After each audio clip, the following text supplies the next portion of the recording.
किताब मुकद्दस में से आमोस के 9वें बाब की तिलावत। मैंने खुदावंद को मज़बा के पास खड़े देखा और उसने फरमाया, सतूनों के सर पर मार ताकि आस्ताने हिल जाएं और उन सब के सरों पर उनको पारा पारा कर दे, और उनके बकिया को मैं तलवार से कत्ल करूंगा। उनमें से एक भी भाग न सकेगा, उनमें से एक भी बच ना निकलेगा। अगर वो पाताल में घुस जाए तो मेरा हाथ वहां से उनको खींच निकालेगा, और अगर आसमान पर चढ़ जाए तो मैं वहां से उनको उतार लाऊंगा। अगर वो कोहे किरमल की चोटी पर जा छिपे तो मैं उनको वहां से ढूंढ निकालूंगा, और अगर समंदर की तह में मेरी नजर से गायब हो जाए तो मैं वहां सांप को हुक्म करूंगा और वो उनको काटेगा, और अगर दुश्मन उनको असीर करके ले जाए तो वहां तलवार को हुक्म करूंगा और वो उनको कत्ल करेगी, और मैं उनकी भलाई के लिए नहीं बल्कि बुराई के लिए उन पर निगाह रखूंगा।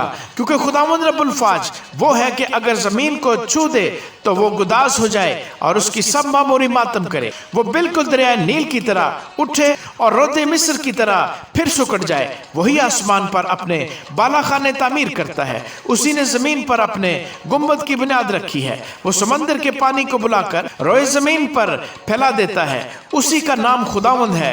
खुदावंद फरमाता है, ऐ बनी इसराइल, क्या तुम मेरे लिए अहले कूश की औलाद की मानद नहीं हो? क्या मैं इसराइल को मुल्क मिस्र से और फलस्तियों को कफ्तूर से और अरामियों को कईर से नहीं निकाल लाया हूँ? देखो, खुदावंद खुदा की आंखें इस गुनहगार मुमलकत पर लगी हैं। खुदावंद फरमाता है, मैं से रोए जमीन से नेस्त नाबूद कर दूंगा, मगर याकूब के घराने को बिल्कुल नाबूद न करूंगा।